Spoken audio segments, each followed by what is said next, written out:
नमस्कार, मैं एनआर मनोहर। मेरा खास कार्यक्रम मुलाकात खास व्यक्तित्व में आज मेरी मुलाकात हो रही है सागरमल सामोता से। बात सागरमल सामोता की भूमिका की करें तो वर्तमान में आप ग्राम पंचायत लिखवा के पास के सरपंच हो और आप किसान मजदूर हितैषी के तौर पर आपकी पहचान है और अपनी बात स्पष्टता से कहने के लिए भी आप जाने जाते हो। आज मेरे चैनल में उनसे कुछ राजनीतिक, सामाजिक और बदलते हुए परिवेश के सवाल रहेंगे। तो आइए बात करते हैं सागरमल जी सामोता से। सामोता जी, सबसे पहले हमारे चैनल में आपका स्वागत। मैं सबसे पहले तो डीडी लाइव चैनल को धन्यवाद देता हूं कि समय रहते रहते इस दातारामगढ़ हो या आसपास के इलाके की हमारा जो इधर का जो खंड है, चाहे रैनवाल खंड हो, इधर का तमाम खास मेहमानों से आपकी मुलाकात होती रहती है और विशेष चर्चा होती रहती है। विशेष चर्चा भी इस कदर होती है कि उनकी ग्राउंड रिपोर्ट आप उठाते हैं, यहाँ तक कि उनकी नकारात्मक और सकारात्मक दोनों पहलुओं पे आप चर्चा करते हैं। इसके लिए तो मैं आपके चैनल को और हमारे जो मनोहर जी को मैं दोनों को धन्यवाद देता हूँ। Thank you. मैं आप ही से सवालों का सिलसिला सवाल करता हूँ। मैं देखता हूँ दातारामगढ़ एक शेखावाटी क्षेत्र माना जाता है। इस क्षेत्र में सबसे बड़ी अगर एक समस्या रही है तो वो पानी की रही है। कई सरकारें आई है, पानी को ठीक करने के लिए, प्रबंध करने के लिए कोशिशें करी है। आप लोगों को भी कई बार मैंने सड़क पर उतरता देखा है कि पानी के लिए लड़ते रहते हो। किसानी क्षेत्र है और किसानों की आवाज़ आप उठाते हो। मैं कह सकता हूं कि दातारामगढ़ के लिए अगर मैं आपसे सुझाव मांगूं तो पानी के लिए क्या प्रबंध होना चाहिए, विशेष तौर पर पेयजल के लिए? आपने बहुत अच्छा मुद्दा उठाया है और ये एक ज्वलंत समस्या है इस दातारामगढ़ क्षेत्र की और लंबे अरसे से मांग भी होती रही है यहाँ के अलग अलग जनसंगठनों के द्वारा, लेकिन अभी इस पर कोई ठोस आधार तैयार नहीं हुआ है। और तमाम आने जो हर बार जो जनप्रतिनिधि जो यहाँ तक यूँ कहिए कि चाहे विधानसभा में जाने वाला हो, चाहे विधानसभा में जाने वाला प्रतिनिधि हो, चाहे वो लोकसभा में जाने वाला प्रतिनिधि हो, तमाम के तमाम ये मुद्दे भी रखते हैं कि उनके सामने लोगों के द्वारा हर गांव में मुद्दा रखा जाता है कि पानी, पीने के पानी की विकट समस्या है। खेती खलियानी तो धीरे धीरे ख़त्म सी हो रही है, लेकिन वो उनको आश्वासन नहीं देते, लेकिन ठोस आधार उन पे भी हुआ नहीं है। कहीं एक ठोस नीति भी नहीं बनी है अभी तक। क्या लगता है कुंभाराम लिफ्ट जो पिछले बजट में घोषणा हुई थी, क्या एक आधार बन सकती है? बिल्कुल, उस पर काफ़ी हद तक उस पर निजात मिल सकती है अगर वो उसको क्रियान्वित में किया जाए। लेकिन अभी तक यूँ कहिए कि उस पर अभी उम्मीद थी कि इस बजट में उस पर कोई बजट स्वीकृति अलग से होगी या सरकार उस पर कोई अपनी क्रियान्वित करेगी, लेकिन वो इन लोगों का जो दातारामगढ़ क्षेत्र के लोगों का एक सपना था उसको वो अधूरा का अधूरा रह गया, अंधेरे में रह गया। ये हमारे लिए बहुत बड़ी दातारामगढ़ के लिए कुठारघात हुआ है। अच्छा, एक और चीज़ मैं कह रहा हूँ कि दातारामगढ़ में मैं देख रहा हूँ कि एजुकेशन को आप कैसे देखते हो, बाकी विकास को आप कैसे देखते हो? हालांकि दातारामगढ़ शिक्षा क्षेत्र में काफ़ी, देखो इसमें ये मेरी नज़रिए में भी पिछड़ा हुआ ही माना जाता है, लेकिन जो सक्षम लोग हैं वो अपने तौर पे उनको शिक्षा देने के लिए बाहर बच्चों को भेजते हैं।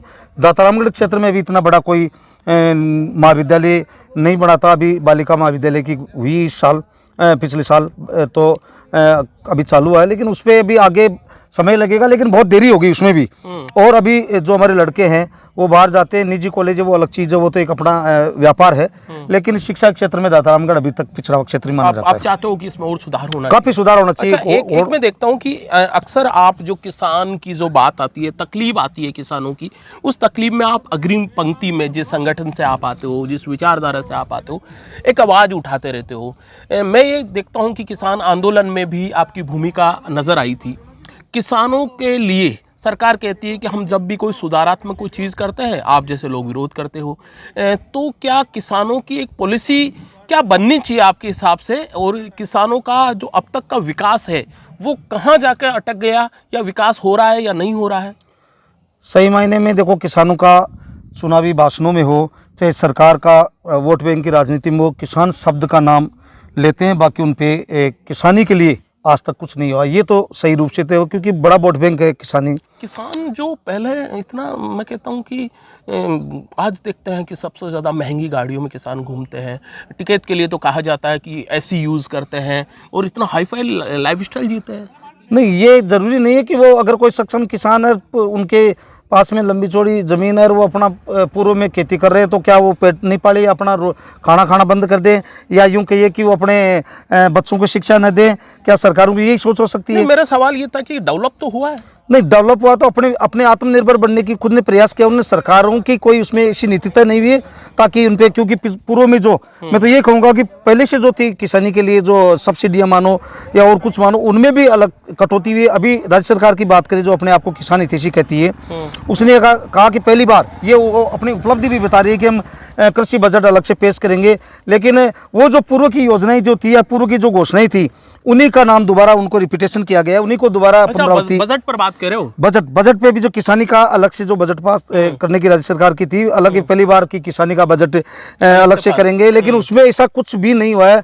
अभी जो सरकार की खुद की घोषणा थी चुनावी समय में कि ये किसानों का कर्ज माफी करेंगे, लेकिन वो तो उसमें बजट में उम्मीद भी लगाए बैठा था। हर किसान, राजस्थान का मैं बात कर रहा हूँ तमाम किसानों की, कि इस बार बजट में कुछ न कुछ अलग अलग है। कि क्या होना चाहिए था किसानों के लिए, सरकार से क्या उम्मीद कर रहे थे आप? केंद्र सरकार जो पे चर्चा करे तो वो तो उसका ठोस जो नीति बनानी थी कि वो जो कृषि कानून लाई जिसपे 13 महीने तक किसानों ने लड़ा, अलग अलग रद्द कर दी। लेकिन जो समर्थन मूल्य मुख्य चीज जो MSP जो मुख्य चीज है जिसपे किसानों की बहुत हद तक आय बढ़ सकती है, वो उसका एक जीवन परिवर्तन हो सकता है। तो उस पे एक सवाल मैं आपसे लेता हूँ, MSP का मैं थोड़ा सा जिक्र करूंगा। MSP क्या ऑल इंडिया, पूरे भारत के लिए एक अनाज की MSP एक दाम होना चाहिए, ये कहना चाह रहे हो आप? हाँ, उस पे जो अलग अलग जो खाद्यान्न के जो चीजें हैं, चाहे चावल हो तो चाहे वो राजस्थान का चावल हो, चाहे वो बिहार का चावल हो, चाहे यूपी का चावल की जो समर्थन मूल्य है वो बिल्कुल एक रेट जो सरकार की जो न्यूनतम समर्थन मूल्य तय होना चाहिए, एक होना चाहिए, ये कहना हाँ। और उसकी खरीद सरकारी उसमें गारंटी देनी चाहिए, गारंटी का कानून बनना चाहिए, चाहे कहीं भी। अच्छा, एक आप लोगों पर एक अक्सर मैं देखता हूं कि जब आपके मूवमेंट चलते हैं, आंदोलन चलते हैं, तो किसानों की आवाज़ बड़ी मजबूती से उठाते हो, लेकिन आप ही से एक दूसरा वर्ग आता है जो किसानी पर भी आधारित रहता है और सरकार पर भी है, एक मजदूर वर्ग है। कभी मजदूरों के लिए आप लोग इतना सड़कों पर नजर नहीं आते हो? बिल्कुल, ये आप मजदूर, हमारा जो जिस संगठन पे मैं काम करता हूँ, बिल्कुल वो बराबर जो है जन संगठन, वो मजदूरों के लिए बराबर धरातल पे जो है काम करता है। सरकारों ने जो पिछली सरकारों ने मजदूरों के जो कानून जो बने हुए थे उनका उनके साथ में कुटारघात किया, तो इसके लिए सड़कों पे हमारे जन संगठन उतरे हैं बराबर के किसी मजदूरों के लिए लड़ाई। हालांकि किसान और मजदूर की बराबर लड़ाई दिख रही है, लेकिन ये हो सकता है कि अपना जो दातारामगढ़ का क्षेत्र वहाँ मजदूरों की संख्या कम है, लेकिन जो इंडस्ट्रियल एरिया है वहाँ पर मजदूरों के लिए हमारे जन संगठन लड़ाई लड़ रहे हैं। यहाँ पर आपको मजदूरों के लिए लड़ने वाले जो नरेगा मजदूर के भी दातारामगढ़ खंड पे बहुत बड़ी मीटिंग रखी गई थी उनकी मांगों के लिए। तो सरकार जो है इस बार हो सकता है कि 100 के बजाय 100 दिन कर दिया, लेकिन 1 रुपये इस राज्य सरकार ने अभी जो बड़ी मजदूरी हितैषी कहती है सिर्फ 120 के बजाय 121 रुपये के 1 रुपया बढ़ा करके, और इतनी बड़ी उपलब्धि। बजट में 25 दिन बढ़ा दिए। हाँ, बजट में 25 दिन बढ़ाए, बहुत बड़ी बात है, लेकिन मांग हमारी 200 दिन की थी, लेकिन वो उसने 25 दिन बढ़ाए, उसके लिए तो मैं सरकार को धन्यवाद भी देता हूँ। ये कोई बात नहीं कि 50 दिन हो जाने चाहिए, 200 दिन हो जाने, 200 दिन की मांग थी कि वैसे तो मजदूर को जाए कहाँ, वो अगर 100 दिन काम करेगा, 125 दिन कर लिया, 365 दिन जाएगा कहाँ। मांग तो थी 365 दिन की कि एक साल भर उसको काम मिलना ही चाहिए। लेकिन अब बात करते हैं दूसरे नजरिए से कि इस दातारामगढ़ क्षेत्र में इतना बड़ा कोई उद्योग तो है नहीं ताकि उसमें मजदूर जाते हो, सिर्फ एक नरेगा का मजदूर था भाई, नरेगा में काम मिलता है। लेकिन मैं जिस संगठन या यूं कहिए कि मैं एक ग्राम पंचायत का मुखिया भी हूं, लेकिन आज हमारे सामने बड़ी एक समस्या है नरेगा मजदूरों की, क्योंकि एक पॉलिसी होती है उसमें नरेगा मजदूर को चाकर की भी कई बार काम नहीं दे पाते हैं। क्योंकि जैसे मान लो कच्चे काम के लिए वो बताया हमें तो एक खुदाई की कहीं पर, तो दूरी का भी एक सिलसिला, दूरी का तो है ये, लेकिन चारागाह भूमि में कोई जैसे मान लो कम चारागाह भूमि और वहाँ 5 या 7 गड्ढे खुदवा लिए और उसका 3 साल बाद में दोबारा उसका सेंक्शन नहीं निकलती है और जगह काम देने के लिए मजदूर को है नहीं, और जाकर के वो दूसरी जो सेंक्शन भेजते हैं वो अटका देते हैं ऊपर तक का सिस्टम, तो उसमें भी पेच लगते हैं। क्योंकि बजट जो पिछली केंद्र सरकार ने जो नरेगा का बजट दिया उसमें 25,000 करोड़ की कटौती की है, तो ये तय मानो कि कटौती बजट में 1/3 कटौती कर दी। ये कटौती होना तो सरकार का एक कदम तो मैं कैसे देखते हो आप? ये गलत कदम है सरकार का कि मजदूरी जैसे रोजगार छीन रहे हैं, बड़े बड़े उद्योग बंद हो गए, मजदूर को मजदूरी अपने गांव में रख करके करना चाहिए, तो वो नरेगा का वैसे तो बजट बढ़ना चाहिए, 25% बजट बढ़ना चाहिए, जबकि मूल बजट में से उसमें से 25,000 करोड़ की 75,000 के बजाय 93,000 के बजाय उसमें 25,000 की कटौती करके और बजट कम किया, तो वो तो कटौती कम होगी तो मजदूर को रोजगार कम मिलेगा। तो इसलिए इस पे तो मजदूर के साथ में तो सरकार की जो नीतियाँ कुठारघात कर रही है, हमले कर रही है उस पर, तो इनके खिलाफ बराबर हम सड़कों पे उतरते हैं। आने वाली जो समय में है वो मजदूरों के लिए और किसानों के लिए एक ठोस नीति तैयार कर रहे हैं, और वो राज्य सरकार हो चाहे केंद्र सरकार उनके खिलाफ अभी पिछली 25 तारीख को ही, हालांकि मैं तो यहाँ थोड़ा सा ये जो ऑपरेशन चल रहा था वहाँ उलझा हुआ था, लेकिन 25 तारीख को हर उपखंड कार्यालय पे मजदूर और किसान विरोधी जो नीति तय की बजट में सरकारों ने, चाहे केंद्र की हो चाहे राज्य की सरकार, तो तमाम उपखंड कार्यालय जिला मुख्यालयों पर प्रदर्शन किए गए हमारे जनसंगठन के अखिल भारतीय किसान सभा के द्वारा। अच्छा, आप लोग प्रदर्शन कर रहे हो? बिल्कुल। कुछ बाकी की बात हम बैठ के करेंगे। सागरमल जी, मैं देखता हूँ कि जिस विचारधारा की आप बात कर रहे थे, जिन संगठनों की आप बात कर रहे थे, अक्सर आपका जो संगठन है या आप लोग जो काम करते हो, इस संगठन को मैं जिस राजनीतिक पार्टी से आप लगभग सपोर्ट करते आए हो, मैं देख रहा हूँ कि राजनीति, मैं सीधी आपके कम्युनिस्ट पार्टी की बात करता हूँ, लेफ्ट विंग की बात करता हूँ। लेफ्ट विंग धीरे धीरे देश के राज्यों से कमज़ोर हुई है, विशेष तौर पर इंडिया के परिदृश्य में कह रहा हूँ। क्या कमी आ रही है? सही मायने में आपने सही सवाल उठाया। ये जो उदारीकरण और वैश्वीकरण की नीति या पूंजीवाद की जो नीति है, ये वो विशेषकर 90 के दशक के बाद में है इस देश में, 91 हाँ के 91 से। तो लोगों का एक नज़रिया जो है, ये जो निजीकरण की तरफ अभी देख रहे हैं, वो उसी का नतीजा है। तो उस पर लोगों का जो ध्यान जो डाइवर्ट किया गया है, और उसमें यूँ कहिए कि खास भूमिका मीडिया की भी बहुत बड़ी उसमें भूमिका है। तो हमारी जो कम्युनिस्ट पार्टी, भारत की मार्क्सवादी कम्युनिस्ट पार्टी है, या जो हमारे जो अन्य जो संगठन, चाहे अखिल भारतीय किसान सभा हो चाहे CITU हो, वो बराबर हालांकि संघर्ष करने में उनमें कोई कमी नहीं है। हो सकता है कि भीड़ जो मजदूरों की या किसानों की जो लड़ने वाली भीड़ हो, उसमें हो सकता है कि जैसे कमी आई हो, लेकिन उनके कार्यक्रमों में कमी नहीं है। आप काम जो ठीक है, आप काम या कार्यकर्ता या भीड़ कम होना, मेरा सवाल है कि बंगाल में एक छत्र राज हुआ करता था। इंडिया को जब फ्रीडम आज़ाद हुआ था तो एक विपक्ष के रूप में आपका जो लेफ्ट विंग था वो सबसे मजबूत था। लेकिन मैं वो चीज़ आपसे जानना चाह रहा हूँ कि आखिर आप बंगाल से चले गए, उसके बाद में आप केरला में कह सकता हूँ थोड़े डटे हुए हो, लेकिन बहुत कमज़ोर, आप सेंटर में भी काफ़ी कमज़ोर भूमिका में है। सही बात है आपका कि जिस समय आज़ादी के बाद में पहली जो संसद बनी, उसमें विपक्ष की भूमिका में सही बात है कि लेफ्ट फ्रंट ही था। लेकिन अभी हो सकता है कि कार्यशैली में भी सुधार की आवश्यकता है। ये नहीं है कि कार्यशैली को जो है, या यूँ कहिए कि जो हमारे आंदोलन करना या हर जनसंघर्ष को लड़ना, ये बड़ी उसमें महत्ता होती है। लोगों को लामबंद तभी किया जा सकता है, हमारा मूलभूत आधार वही, उसमें कमी तो आई है, ये तय बात है। कार्यशैली में आप बोल रहे थे सुधार, बोलते मतलब कुछ, हाँ, कार्यशैली में सुधार के लिए प्रोग्राम लोगों पर काफी मतलब काफी लड़ते हो, झगड़ते हो, ऐसा आरोप लगता है आप पर। ये तो हो सकता है कि कई चीजें माइनॉरिटी में होती है, उन पे इसी तरह के हमले बोले जाते हैं। कि आज देश के अंदर, ये बताइए आप मनोहर जी, कि देश के अंदर आज हमारे ऊपर हमने ये कह सकते हो कि बंगाल में 34 साल राज किया, अभी केरला में भी बराबर सरकारें चल रही है, दूसरा टर्न आ गया। अभी यूं कहिए कि त्रिपुरा में भी अमूमन 25-26 साल तक सरकारों ने काम किया। तो और बहुत सी राज्यों के अंदर हमारे विधायक भी रहे हैं, और नीचे की स्तर के जो स्थानीय जो लीडरशिप तो बहुत सी हर स्टेट में आपको देखने को मिलेगी। लेकिन एक सबसे बड़ी फक्र तो मुझे इस बात का कि मैं जिस संगठन में काम करता हूँ, उस जनसंगठन पे ये आरोप नहीं है कि आप भ्रष्टाचार या व्यभिचार के आरोप आप कहीं भी बता दो, एक भी नहीं। तो मैं कहूँगा कि बंगाल में जो आज CM है, वो आज जहाँ बीजेपी भारतीय जनता पार्टी के उनके बीच में इस तरह के आरोप प्रत्यारोप, यूँ कहीं कि झगड़े होते हैं, क्या हमारे कार्यकर्ताओं को भ्रष्टाचार में लिप्त होती इतने 34 साल तक राज का, तो जेल में आज हमारा एक भी साथी व्यभिचार या भ्रष्टाचार में एक भी साथी नहीं। ये तो मेरे लिए, मैं जिस संगठन में काम करता हूँ, ये मेरे लिए फक्र की बात है सबसे बड़ी। और दूसरी चीजें हमारे व्यवहारिक तौर पे अगर वो बात करते हैं, तो हो सकता है कि हम वो जो उनके पास प्रचार करने के लिए कुछ नहीं है, कि हमारे जो काम करने वाला ईमानदार आदमी होते हैं, उसकी बात करने की जो शैली है, उसमें प्रखरता होती है, उसमें एक जोश होता है, उसको वो दूसरे नजरिए में पेश करते हैं कि ये साहब लड़ाकू है या झगड़ालू है। उनके पास और कमजोरी हमारी है नहीं, उसको कमजोरी के रूप में वो लोग दूसरे जनसंगठनों के लोग पेश करते हैं। एक बात बताइए मुझे सामोता जी, थोड़ी देर के लिए मैं आपकी बात से सहमति प्रकट कर दूं कि आप बता रहे थे कि ना आप पर भ्रष्टाचार है, ना व्यभिचार वगैरह इस तरह का कोई आरोप नहीं है।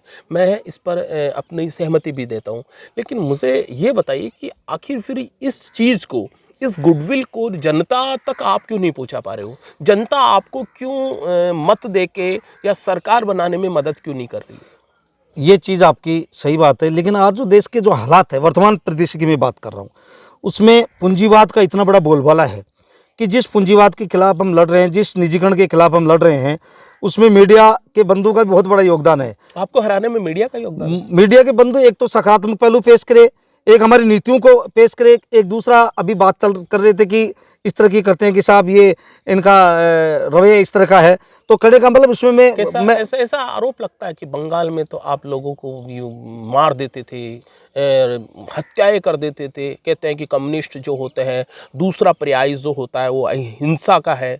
ये अगर ऐसा होता तो मैं ये कह सकता हूँ कि इस देश में जो आज 147 साल पुरानी कांग्रेस पार्टी है, 1885 में जिसकी स्थापना हुई, उसने भी किसी भी राज्य में, या यूं कहिए कि आज भारतीय जनता पार्टी जो इस देश में बड़ी पार्टी बनी हुई है, वो ये कहती है कि उसने भी लगातार किसी राज्य में, मैं ये कह सकता हूँ कि 34 साल तक राज नहीं किया। नहीं, ये तो मैं मान रहा हूँ। तो अगर इस तरह की क्रूरता होती, इंटरनेशनल आइडियोलॉजी है, ये तो मैं मान रहा हूँ। अगर ऐसी क्रूरता होती तो हो सकता कि एक बार तो किसी को राजसत्ता दी जा सकती है, लेकिन 34 साल तक लगातार कोई अगर राजसत्ता कोई वहां की जनता दे दे तो हाँ, हो सकता है कि जो काम करने की शैली हो उसमें कमी आ सकती है, ये पूरी तौर पे ये बात हो सकती है, और उसमें सुधार की गुंजाइश हो। या यूं कहिए कि आज का जो युवा है वो आइडियोलॉजी को समझने में उसको कहीं दिक्कत आती है, हमारी क्लास लेने में कहीं पर, जो हमारी बात को रखने में कहीं पर दिक्कत आ सकती है, उसको समझने में लोगों को दिक्कत आई हो, तब जाकर के ये हुआ है, तय बात है, इसको हम मान रहे इस चीज़ को। लेकिन ये नहीं है कि क्रूरता के कारण से कोई हम 34 साल से बंगाल से गए, क्योंकि क्रूरता होती तो शायद 5 साल के लिए राजसत्ता रह जाती, उससे ज़्यादा तो नहीं रहती। तो ये तो एक तरह से आरोप, राजनीतिक पार्टियों का आरोप प्रत्यारोप है। अच्छा, कांग्रेस के लंबे समय बाद में बीजेपी का सेंटर में शासन है, ये दूसरा टर्न है। बीजेपी की जो मोदी सरकार है उसको कैसे देखते हो? मैं मेरी व्यक्तिगत जो राय बता रहा हूँ, मैं हो सकता है कि मेरी जनसंगठन में कोई प्रवक्ता नहीं हूँ, मैं जिस कम्युनिस्ट पार्टी में काम करता हूँ उसका मेरी व्यक्तिगत खास मुलाकात, मेरी बात ये कहता हूँ कि मेरे विवेक से, मैं एक पढ़ा लिखा नागरिक होने के नाते, आज तक की जो सरकारें बनी अब तक देश आज़ादी के बाद में, यूँ क्योंकि मेरे जन्म के बाद में या पिछली सरकारों की भी मैंने काफ़ी जो लेखा जोखा जो पढ़ा है अपने इतिहास में लिखा हुआ, लेकिन इतनी खतरनाक सरकार मैंने नहीं देखी, या मेरे अनुभव में नहीं। जो आज देश में, हो सकता कि उनसे अच्छे अंग्रेज भी रहे होंगे जो देश को लूटने के लिए आए थे, जिस रेलवे का भारत को सौगात दी थी अंग्रेजों ने, आए थे लूटने के लिए, कुछ तो दे गए वो भी।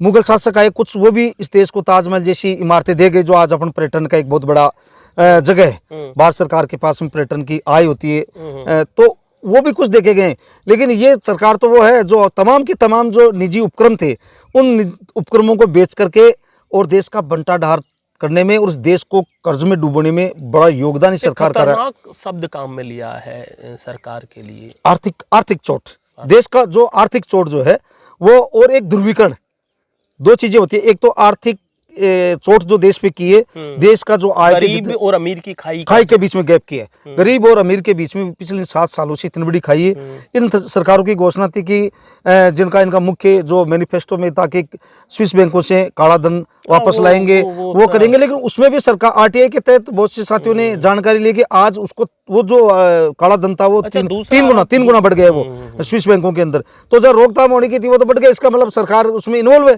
तय बात है। और जबकि वो सरकारी जो उपक्रम जितने भी थे, चाहे वो भेल हो, चाहे वो HPCL हो, चाहे रेलवे हो, चाहे वो एयर इंडिया, पहली बार मैं तो ये कहूँगा कि अब भूटान जैसा गरीब देश, उसके पास भी उस देश का खुद का निजी अपना एयरलाइंस है, लेकिन भारत अपने आप को विकसित करने वाला देश, जो विकासशील देशों की कैटेगरी में तो है, लेकिन विकसित करने वाला जो देश हो गया वो है नहीं धरातल पे, वो भी आज खुद का निजी उसका वो नहीं। अभी बात चल रही थी यूक्रेन में जो युद्ध चल रहा है, वहाँ हमारे बहुत से जो भारतीय छात्र वो वहाँ पढ़ रहा, वो मेडिकल लाइन में है वो, और वो आज अपने घर पे वापस आ रहे फंसे हुए, तो लाख रुपए, क्योंकि निजी एयरलाइंस हो गया वो। बिल्कुल, एक वीडियो भी वायरल हो रहा है। वीडियो नहीं, वो वास्तविकता वो, तो 1-1 लाख रुपए का किराया हो गया उसका, जबकि बता रहे थे कि 23 से 22 से 23 हजार तक का उसका किराया था। इतना हर कोई, चाहे गरीब से गरीब अगर वो कर रहा है, वहाँ मिडिल क्लास का लोग वहाँ तो कर रहा, तो अपना वो खर्चा बंद कर सकता था। लेकिन तय बात है कि 1-1 लाख रुपए अगर किराया गए तो निजीकरण का नतीजा ही ये जो तेल कंपनी को तमाम को बेच का है जो देश में आज जो तेल। अच्छा, मुझे सागर जी ये बताइए कि मैं देखता हूँ कि देश में आए दिन, चाहे वो अखलाक का मॉब लिंचिंग हो, चाहे कर्नाटक का हिजाब हो, ये कुछ घटनाएं हैं पिछले कुछ दिनों में ज़्यादा बढ़ी है। ये तय बात है, जब से चुनाव आते हैं इस देश में, तो मैं वही तो बात कर रहा था कि चुनाव आते मैं ये नहीं कहता कि एक आदमी का इसमें कोई बड़ा रोल है। ये तो सही बात है कि जो बड़ी राजनीतिक पार्टियां हैं, चाहे वो भारतीय जनता पार्टी हो चाहे कांग्रेस हो, कि देश में बड़ी यही दोनों राजनीतिक पार्टियां बनी हुई है आज, ये दुर्विकरण की राजनीति कर रही है आज देश के अंदर।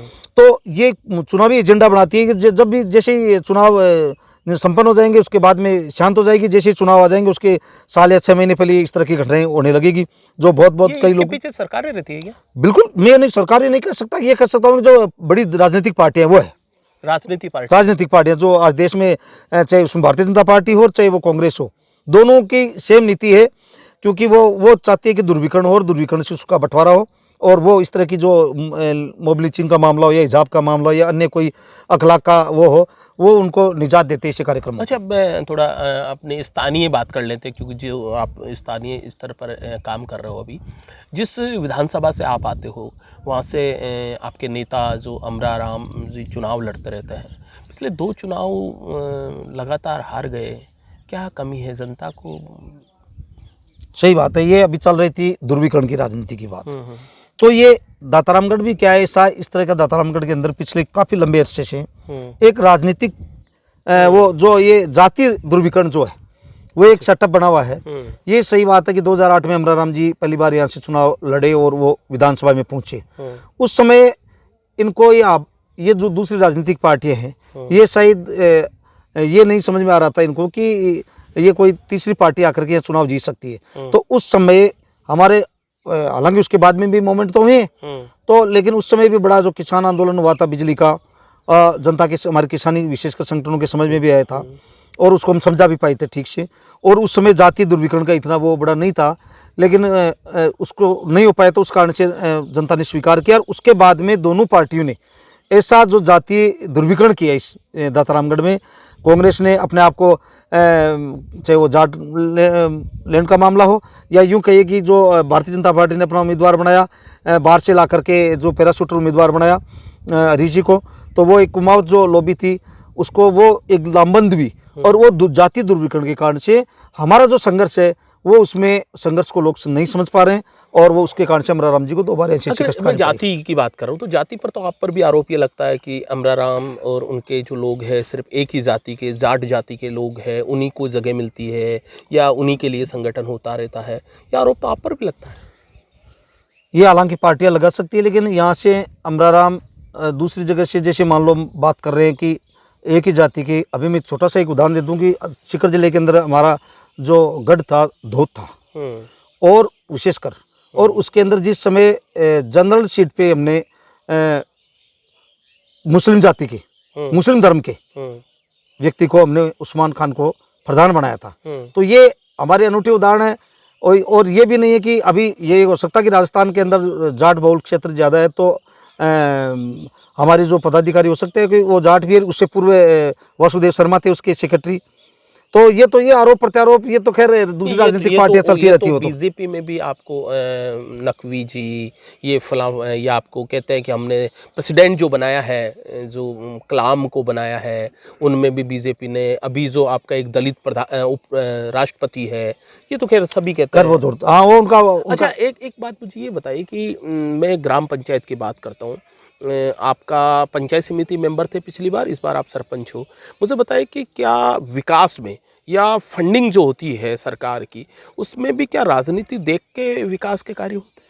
नहीं, देखिए जो ग्राम पंचायतों का अपना बजट है, उसमें फंडिंग में वो तो उसमें राजनीति का नहीं हो सकता, क्योंकि तो प्रति व्यक्ति जो ग्राम पंचायत की आबादी है उसके हिसाब से बजट मिलता है। हालांकि अभी आर्थिक जो सरकारों के हालात ख़राब है, तो पूरी फंडिंग पूरे राजस्थान सरकार की और ग्राम पंचायतों की तमाम जो 11,000 साढ़े 11,000 जो हमारी ग्राम पंचायतें हैं, तमाम के हालात ही वो एक से ही हैं, क्योंकि पिछली जो काफ़ी किस्तें जो हमारी राज्य सरकार और केंद्र सरकार ने नहीं दे पाए हैं, तो वो तो अलग चीज़ है। लेकिन ये कह सकते हैं आप कि फंडिंग में जैसे मान लो वहाँ का जो प्रधान हो या प्रमुख हो या MLA हो या MP हो, वो ये सही बात है कि वोट तो हर गांव से मिलते हैं उनको, लेकिन वो ये जरूर तय करते हैं कि उनके दिमाग में, और ये होना नहीं चाहिए कि वो देने में जो है वो फर्क महसूस करते हैं। कभी सागरमल सामोता को इस चीज़ का सामना करना पड़ा? कभी सांसद, MLA, जिला प्रमुख, प्रधान के फंड में? हालांकि अभी तक तो मैं किसी की झोंपड़ी पे देखो गया तो नहीं मांगने के लिए, ये तो नहीं कह सकता मैं किसी पे आरोप प्रत्यारोप रखूं, लेकिन मैंने पिछली बार मैं पंचायत समिति सदस्य था तो बराबर मांग भी रखी थी कि ये मेरे क्षेत्र में ये मिलना चाहिए, पेयजल के टंकी की हो और हो, तो उसमें बराबर वो राजनीति का एक वो शिकार हुआ हूँ और वो देने में सही बात है कि उसमें वो मतभेद करते थे, ये तय बात है। अभी इस बार जो सरपंच बनाऊँ तो मोटा मोटी 1 साल और 5 महीने के तकरीबन नए जो पंचायती राज को हो गए, तो अभी तो मैंने जगह जाकर के किसी जनप्रतिनिधि के पास गुहार नहीं लगाई है कि हमारे को बजट चाहिए, और जब समय आएगा वो देखेंगे उस समय कि कौन। अच्छा, दोबारा क्या आप चुनाव में आ रहे हो 2023 में? ये पे आगे की घोषणा करना हमारा अधिकार नहीं है, हालांकि लोकतांत्रिक व्यवस्था है, चुनाव लड़ना हर आम आदमी का अपनी स्वतंत्र अधिकार है, लेकिन आगे की घोषणा नहीं कर सकते कि रिजर्वेशन आएगा या होगा, क्या होगा, कैसे नहीं होगा। टर्न की बात कर रहा हूँ 2023 में तो रिजर्वेशन दातारामगढ़ बिल्कुल दातारामगढ़ मजबूती के साथ में वही चुनाव लड़ा जाएगा और उसी तरीके से जोश खरोश से अभी उसका ठोस नीति तैयार कर रहे हैं जन संघर्षों की। बराबर पिछले 13 महीने तक तो वहाँ शाजापुर बॉर्डर पे। सागर जी, मैं एक चीज़, क्योंकि आप मेरे को हर बात का एक जवाब दे रहे हो, आप ईमानदारी से बताइए कि आप लोगों के साथ में एक मैं देखता हूँ कि एक बड़ा वर्ग, जैसे स्पेशली आपकी किसानी कौम को आप बहुत अच्छे भुना लेते हो, लेकिन मैं देखता हूँ एक पढ़ा लिखा वर्ग है या उसके बाद में एक दूसरा वर्ग है, वो वर्ग आप लोगों के पास में लंबे समय से जुड़कर नहीं रह पाता। एक चीज़, दूसरी, क्या कभी आपकी कोर कमेटी में इस चीज़ पर जिक्र होता है तो सागरमल सामोता इस पर क्या सुझाव देता है? सुझाव माना जाता है या नहीं माना जाता? नहीं, हमारा सबसे बड़ा तो देखो मूलभूत ढांचा जो है वो ये है कि कोर कमेटी में बैठ के जो चर्चा होती है उसमें बिल्कुल उसको धरातल पे लागू किया जाता है, ये तय बात है, तो फिर ये नजरअंदाज नहीं किया सकता। अब सवाल कर रहे हैं आप कि एक बुद्धिजीवी वर्ग, मैं सही मायने में तो ये कहूंगा कि इस देश का जो बुद्धिजीवी वर्ग है वो सही मायने में तो वामपंथी विचारों से प्रेरित है। नहीं ताजा हालातों की बात करूंगा मैं, मैं ताजा हालातों की बात करूंगा। अब आप कह रहे हैं कि दाताराम खंड की बात कर रहे हैं आप, तो यहाँ का जो उसको बुद्धिजीवी नहीं कर सकते आप, कोई सरकारी कर्मचारी को आप, मैं मेरे नजरिए में बुद्धिजीवी नहीं मानता हूँ, वो है अवसरवादी। उसको मैं अवसरवादिता मान सकता हूँ। जैसे भारतीय जनता पार्टी की सरकार बनती दिखेगी वो उसके पिछले हो जाएंगे, उनको सबसे ज्यादा ट्रांसफर का डर लगता है, मेरा जो खुद की निजी राय है। और जैसे ये नजर आएगा कि कांग्रेस की सरकार बनेगी तो उसके पिछले हो जाएंगे वो, और हो सकता है कि वो किसके है या नहीं है वो जाने, वो मैं उन पे कोई व्यक्तिगत मेरी कोई टीका टिप्पणी, लेकिन मैंने देखा है धरातल पे, मैंने देखा है। आपका कहने का मतलब है कि ये जो सिर्फ ट्रांसफर के डर से इधर से उधर, बिल्कुल बिल्कुल उनका सिर्फ ऑयल मीटिंग। कभी कभी आप इस चीज को आप नहीं मानते हो कि भाई कोई तो चीज़ है जिससे हम लोग, जो एक ऐसा व्यक्ति जो आपका लीडर, मैं विधायक जी की बात कर रहा हूँ, पूर्व विधायक अमराराम जी की बात कर रहा हूँ, एक ऐसा जो कहते हैं कि भाई रोड का संघर्ष करता था, सेंटर या स्पेशली राजस्थान गवर्नमेंट में वसुंधरा राजे सिंधिया हो चाहे अशोक गहलोत हो, हर लीडर उनको कहते हैं उनकी काम की, लेकिन ऐसा लीडर नहीं जीत पाता है। तो क्या आप जनता में आपको जगह बना नहीं पाए या बनाए तो वो कम होती जा रही है वहाँ कभी? नहीं, ये बात सही है कि मैं मेरी निजी तौर पर जो राय है, अमराराम जैसी शख्सियत जो इस राजस्थान नहीं, एक मेरी नज़रिया में एक सेंट्रल के जो लीडरशिप में होनी चाहिए थी, और वो दो टर्न में जो है वो विधानसभा तक नहीं पहुंची, सही बात है। ये मैं खुद अपने आप पे उनका कोई दोषारोप नहीं दे सकता कि न उनके संघर्षों में कहीं कमी है, न उनकी कोई वैचारिक सोच में कहीं कमी है, न उनकी कार्यशैली में। मैं तो ये कहूँगा कि हमारे जैसे कार्यकर्ता है वो बराबर 13 महीने तक वहाँ 11 महीने तक शाजापुर बॉर्डर नहीं रुके रहे, वो बराबर उनके नेतृत्व में शाजापुर बॉर्डर पे रहे और वहीं पर लगातार वो बराबर धरातल पे रहे। उनकी कार्यशैली में कहीं कमी नहीं है, वो बराबर जहाँ भी जनसंघर्ष हो रहे हैं, जो चाहे किसानी के हो, चाहे मजदूर के हो, चाहे कहीं पानी की सिंचाई की लड़ाई हो, चाहे हनुमानगढ़ की वो अभी पीछे में चल रही है ताजा में, तो वहाँ पर गए। लेकिन समझ पा रही है। हाँ, लेकिन ये सही बात है कि वो जो चीजें होती है वो एक कार्यकर्ताओं पर निर्भर करती है। तो कार्यकर्ताओं की टीम में ये सही बात है कि अभी हम सुधार की बात पीछे में मैं कर रहा था आपको, कार्यशैली में ये कुछ कमियां हमारी रही है कि उस चीज़ को हम जनता को नहीं बुना पाए। और एक दूसरी हमारे जो आड़े आ रही मूल समस्या, वो मैं जहाँ मेरी निजी राय है कि आज जो पूंजीवादी व्यवस्था है, उस पूंजीवादी व्यवस्था में बेरोजगारी इतनी बड़ी है कि आज का जो युवा है वो बिल्कुल सही तौर पे ये है कि वो भ्रामक हो रहा है। और वो चीज़ हम उनको अप्रोच नहीं कर पा रहे हैं वो चीज़ें, क्योंकि उनको जो आज बेरोजगारी में चाहिए जो कुछ समय के लिए लोभ, वो हम बिल्कुल अप्रोच नहीं कर पाते हैं। और वो जो चुनाव की हार और जीत में एक बड़ा वो होता है, क्योंकि अभी पीछे की बात करें पिछले चुनाव में तो हो सकता है कि दोनों राजनीतिक पार्टियां में एक बिल्कुल ये मान रही थी कई जगह कि 10,000 भी नहीं आ पाएंगे, वो नहीं आ पाएंगे, लेकिन इसी दातारामगढ़ की जनता ने उसको, मैं दातारामगढ़ की जनता ने विधायक भी बनाया था 2008 में अमराराम को, और उसी दातारामगढ़ की जनता ने 45,000 वोट भी दिए, जो कम बात नहीं है।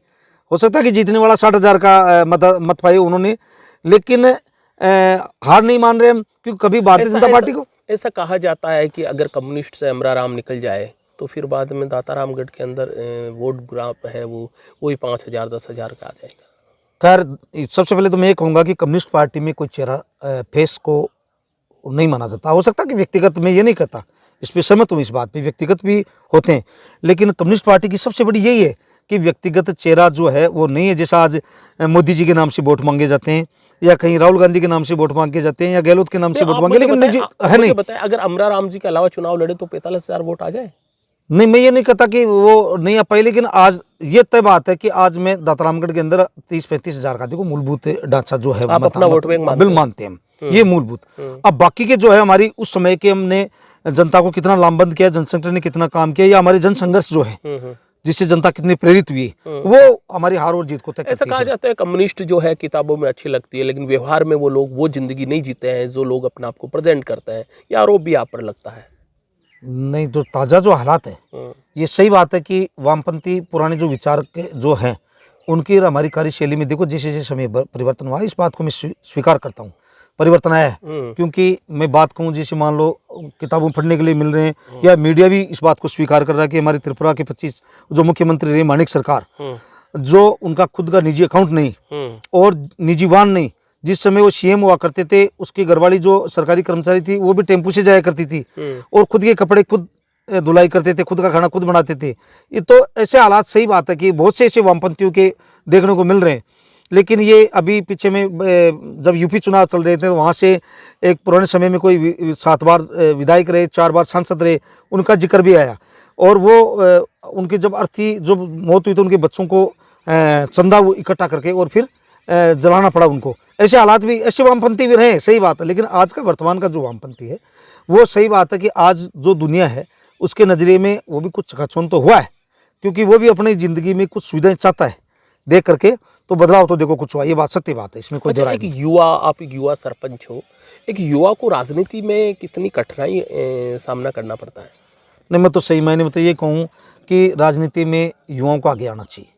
किसी जनसंगठन का हो, उसकी सोच ऊर्जावान होती है, उसकी कार्यशैली बिल्कुल नई तकनीकी तरीके से वो कार्यशैली ईजाद करेगा, वो कोई भी काम करने की उसकी शैली हो, वो पुराना डरा जो है वो नहीं रहेगा।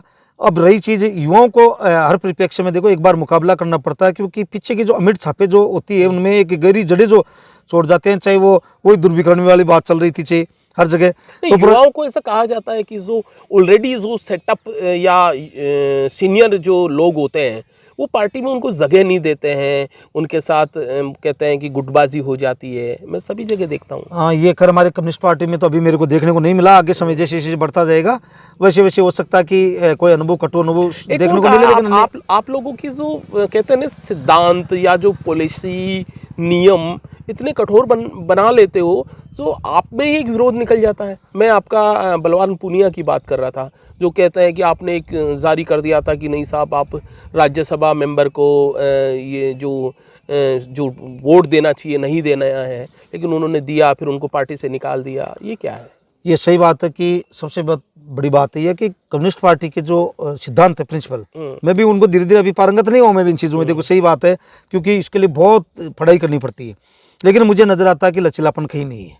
तो सर वो बलवान पूनिया को आप अपना हीरो मानते हो? ये लचीलापन नहीं है, ये सत्य बात है कि बलवान पूनिया को हमारे कार्यकर्ता देखो हीरो भी मानते हैं। उन्होंने देखो ये सही बात है कि भादरा में बड़ा एक डेवलपमेंट भी किया है सरकार के साथ मिली भगत होकर के। लेकिन ये सही बात है कि हमारे जो सिद्धांत है उनसे कुछ हटके उसने काम किया है। तो हमारे कार्यकर्ता, बहुत से जो कार्यकर्ता है, जो सीनियर साथी मानो या यूं कहे कि पूरी सुलझे हुए कार्यकर्ता मानो, वो उस पर आरोप प्रत्यारोप भी करते हैं, क्योंकि आज तक कम्युनिस्ट पार्टी जनता में दिलों में राज करता है वो।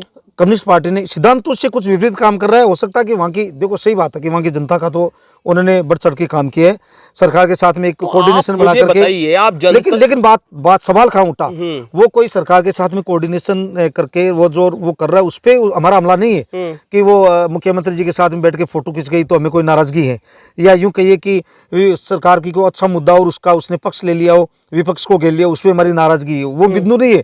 बिंदु था कि राज्यसभा मेंबर को वो भी कांग्रेस पार्टी के सिंबल पे वोट देना, क्योंकि जिस कम्युनिस्ट पार्टी से कोई चिन्ह। बलवान पूनिया कहता है कि जब आप एमएलए को वोट देने का अधिकार है, एक मतदाता को वोट देने का अधिकार है, वैसे ही एक एमएलए को वोट देने का अधिकार था। मैंने तो मेरा मत प्रयोग किया, गलती कहाँ करी है? हमारी बात, आपकी बात बिल्कुल सही है कि हमारा जो पार्टी का जो कहना था उससे मैं सहमत, पार्टी के जो सिद्धांत उससे मैं ज्यादा सहमत हूँ बलवान जी की सोच से। क्यों मैं उसमें कारण बताऊंगा कि क्या बलवान पूनिया राज्यसभा का मेंबर होता और हंसिया हथौड़ा उसका निशान होता, और क्या कांग्रेस पार्टी का कोई भी विधायक क्या उसको मतदान कर देता? ये सवाल उनसे आपका तो आपने उतारा ही नहीं, तो फिर वो या तो बीजेपी या कांग्रेस। सवाल यही है, तो उनको ये अप्रोच करनी चाहिए सरकार को। अच्छा, आपको नाराजगी थी कि आपने कांग्रेस को वोट क्यों दिया? ये नाराजगी थी? नाराजगी ये थी कि सिंबॉलिक वोट नहीं कर सकते आप, निर्दलीय कोई भी कैंडिडेट होता, ये नाराजगी निर्दलीय होता तो उसका वोटिंग कर सकते हैं। एक बात और बताइए, मैं इसी से जुड़ा हुआ, ये बलवान पूनिया से ही जुड़ा हुआ बात कर रहा हूँ, कन्हैया कुमार की बात कर रहा हूँ। कन्हैया कुमार कहा जाता है कि एक उम्मीद जगाया था लेफ्ट विंग में कि यस, एक सुलझा हुआ युवाओं में, जब उनको देशद्रोही का आरोप लग रहा था तो एक आप जैसे लोग, मैं देख रहा हूँ एक बड़ा वर्ग था कन्हैया कुमार को बहुत ही पसंद करता था। लंबे समय बाद में कन्हैया ने लेफ्ट छोड़ दी, अभी कांग्रेस में है। तो ये ऐसा नहीं लग रहा है कि जब एक आता है लेफ्ट में एडजस्ट नहीं हो पा रहा है, ये वापस वही नियम है, आप लोग नहीं बदलना चाह रहे हो या फिर वो लोग आपको समझ नहीं पा रहे हैं? सही बात है, हालांकि कुछ मैंने कहा ना अभी, कुछ लचीले जो सिद्धांत बनाने चाहिए, इस बात से मैं सहमत हूँ। लेकिन जहाँ तक कन्हैया कुमार के बारे में मुझे ठोस तो खैर जानकारी नहीं है, क्योंकि कभी मैं संपर्क में नहीं आया। लेकिन कन्हैया कुमार एक पढ़ा लिखा और सुलझा हुआ नौजवान था। सत्य बात है, इतने हमले झेल के, और मैं तो सही कहूँगा कि वो जिंदा भी रहा, इतने हमले उसे जो षड्यंत्रकारी सरकार थी उसके हमले झेल के, उसके कार्यकर्ताओं के मानो से उनके नेताओं के हमले झेल के, देशद्रोही का ठप्पा लेकर के भी वो जिंदा था, और एक नौजवान में बड़ी ऊर्जा उन्होंने पैदा की थी। लेकिन दूसरा ये भी था कि मैं ये कहूँगा कि वो कन्हैया कुमार अकेला कोई सिद्धांतों में बदलाव करना चाहिए, किसी भी जनसंगठन के शायद हो नहीं सकता। और वो अगर कांग्रेस में जाकर के वो बदलाव करना चाहिए कि मेरे सिद्धांत लागू होने चाहिए, तो कांग्रेस भी नहीं कर पाएगी, कांग्रेस भी नहीं कर पाएगी।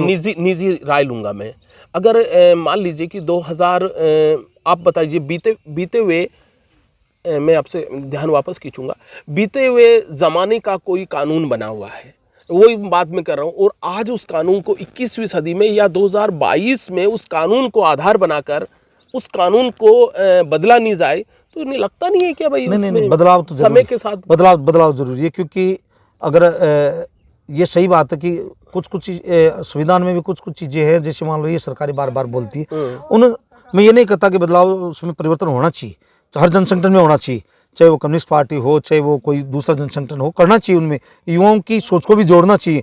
लेकिन ये सत्य बात है कि कन्हैया कुमार जो कम्युनिस्ट पार्टी छोड़ के गया, हालांकि बहुत कम लोग जाते हैं कम्युनिस्ट पार्टी के जो विचार होते हैं, मैंने कम देखा है बजाते हुए। कांग्रेस बीजेपी का तो एक दरवाजे खुले हैं, कभी इधर कभी उधर चलते रहते हैं, लेकिन गए तो हैं, लेकिन कम गए इधर। लेकिन कन्हैया कुमार का जाना शायद वो भी एक कांग्रेस में गए तो पूंजीवादी व्यवस्था से प्रेरित तो जरूर है। मेरी निजी तौर पर राय है कि पूंजीवादी व्यवस्था वही है, कांग्रेस पार्टी ने भी बढ़ावा दिया था, और उसको बढ़ चढ़ के जो आज मतलब पूंजीवाद से प्रभावित। बिल्कुल। चलो, अब मैं जाते जाते एक दो सवाल आपकी लोकल स्तर पर लूंगा। क्या लगता है 2023 का चुनाव है, उसके अंदर कांग्रेस, बीजेपी और कम्युनिस्ट में क्या तस्वीर बन रही है कि विधायक के चुनाव कौन लड़ने जा रहे हैं? यहाँ तो मैं मोटे तौर पर ये कह सकता हूँ कि जो कम्युनिस्ट पार्टी के बारे में तो कि अमराराम जी को ही चुनाव लड़ाएंगे, सही मायने में सही बात है ये, इसमें कोई कहीं दो राय नहीं है। और रही दूसरे जनसंगठनों की बात, तो वो तो शायद कांग्रेस के पास में तो अपना तय उम्मीदवार है ही, और भारतीय जनता पार्टी के पास यही सोचता हूँ कि पैराशूटर उम्मीदवार होते हैं हर बार, अंतिम समय तक बाहर से आएगा पैराशूटर उम्मीदवार रहते हैं। नहीं, ये नहीं कह सकता कि लोकल भी हो सकता है या पैराशूटर भी हो सकता है, लेकिन उनका वो तय नहीं है। कोई तय नहीं है, या यूं कहिए कि सभी उम्मीदवार बने हुए अभी भारतीय जनता पार्टी में। अभी जो सरकार का कामकाज को कैसे देखते हो? सरकार के कामकाज में देखो, थोड़ी घोषणाएं ज़्यादा है। अभी बात चल रही है बजट की, कि बजट जो किया है, तो बजट पे न तो कोई आर्थिक ठोस नीति तक की थी सरकार ने, कि हमारे पास में कितनी आय है, कितनी, ये मैं तो ये कह सकता हूँ कि चुनावी बजट था ये। इसमें कृषि पे तो सरकार ने कुछ किया नहीं, अपने आप को कृषि का बजट अलग बता करके उसमें कृषि पे ठोस नीति तैयार नहीं की। और बाकी थोती घोषणाएं ज्यादा वो दातल पे मेरे हिसाब से नहीं लागू हो पाएगी। जिस तरह दातारामगढ़ विधायक का एक जगह संबोधन में सुन रहा था, कवरेज कर रहा था, तो एक बात आई थी कि भाई मैं विधायक हूँ और मेरी सरकार है, तो मैं वहाँ से काम लेकर आ गया हूँ। जैसे बात करें तो महाविद्यालय भी बना है, यहाँ पर सीओ कार्यालय भी बन रहा है। उसके अलावा वो बता रहे हैं कि यहाँ पर मैंने नगर पालिका की भी प्रयास किए, और सड़कों का मैं बात कर रहा हूँ कि ये कोशिश करिए। सबसे ज़्यादा CSC है, सबसे ज़्यादा हाई सेकेंडरी स्कूल है। अगर अमरा राम जी जो सबसे ज़्यादा बोलते हैं, सबसे ज़्यादा आंदोलन करते हैं, वो उनसे और मेरे काम से तुलना करो कि बोलने से काम थोड़ी होता है, काम तो करने से होता है। वो ज़्यादा बोलते थे लेकिन काम उतने नहीं करते। नहीं तो फिर अगर अगली बार सरकार का परिवर्तन वो चेंज हो जाए, अगर उनके कहने से मैं उनके वक्तव्य से, वीरेंद्र जी के वक्तव्य पे मैं टिप्पणी करना चाहता हूँ, और अगर सरकार बदल जाए अगली बार और फिर वो उनका फिर MLA बनने का औचित्य क्या है, फिर तो वो सरकार का बनना चाहिए। उनके स्टेटमेंट को मैं वो कर रहा हूँ। कहते हैं कि जब हमारा सवाल था कि सब आप कम बोलते हो, वो बोलते मेरा काम बोलता है। अमरा राम जी ज्यादा बोलते थे लेकिन काम उतना नहीं करा पाते। मैं तो ये कह सकता हूँ मेरी निजी तौर पे कि जिससे अमरा राम जी थे, पानी की अभी बात चल रही थी ठोस, क्योंकि सबसे ज्यादा देखो होनी चाहिए शिक्षा, स्वास्थ्य और पेयजल, इन पे और सड़क, इन पे काम होना चाहिए। तो बिल्कुल तय बात है कि पानी का 2008 से लेकर के और 13 तक दातारामगढ़ के अंदर जो, हालांकि कुमाराम लिफ्ट योजना पे तो काम नहीं हो पाया, मांग जरूर रखी गई थी लेकिन एक स्थायी समाधान हो, लेकिन उस समय पानी पे जो बजट तो अलग से बजट था वो सबसे ज़्यादा है उस समय। इस बात से आप पुराने जो रिकॉर्ड को उठा के देख लो। और आप अपने MLA का श्रेय मानते हो तो सरकार बिल्कुल वो तो अगर नहीं मांगेगे तो देखे, अभी अगर वीरेंद्र जी कह रहे कि मैं ये लेके आया, मैंने लेके, अगर मांगेंगे नहीं उनसे सरकार से, तो क्या सरकार को पता कि दातारामगढ़ इस चीज़ का अभाव है? वो तो उस समय का जनप्रतिनिधि होगा, वही मांग रखेगा। ये यूं कहे कि मैं ग्राम पंचायत। मुझे बताओ कि चुनाव में क्या जाति इफेक्ट करती है? बिल्कुल इस बात से सहमत हूँ मैं। मैंने देखा हूँ, हालांकि मैं इसके खिलाफ हूँ। जाति व्यवस्था जो है जब तक रहेगी देश में सही लोकतंत्र की स्थापना नहीं हो पाएगी, चाहे वो धर्मवाद हो या जातिवाद हो। ये बड़ा अपने खतरनाक अपने लिए लोकतंत्र के लिए। लेकिन ये तय बात है कि ये चल रहा है, वो उसको बुनाने में जब तक शिक्षा का अभाव रहेगा तब तक वो जो लोग चाह रहे हैं वो जनसंगठन या वो राजनीतिक पार्टी वो इसकी रोटी सेकती रहेगी। मैं खैर आपसे तो नहीं कहूँगा, लेकिन कहते हैं कि कम्युनिस्ट किसी की तारीफ नहीं करते हैं। वो चाहे भाजपा का विरोध करेंगे, कांग्रेस का विरोध करेंगे, वो उनका काम सिर्फ विरोध करना ही होता है। क्या ये लोकतंत्र में व्यवस्था, लोकतंत्र की व्यवस्था जो है उसमें जो चुनी हुई सरकारें हैं उनकी जो गलत नीति है, क्या उनके खिलाफ बोलना विरोध करना होता है? मैं तो इसको सही मायने पे गलत नहीं मानता हूँ। भाई जो चुनी हुई सरकारें हैं, हालांकि आप ये पूछना चाहिए कि काम के बारे में चर्चा करते, अभी आप कर रहे थे पूर्व हम अपने MLA साहब के, हमारे जो ग्रामीण अंचल में जो हमारे क्षेत्र में थी, उनमें जो प्रधानमंत्री ग्राम सड़क योजना बनी है उसमें MLA साहब की देखो भूमिका रही। इस पे मैं सहमत हूँ।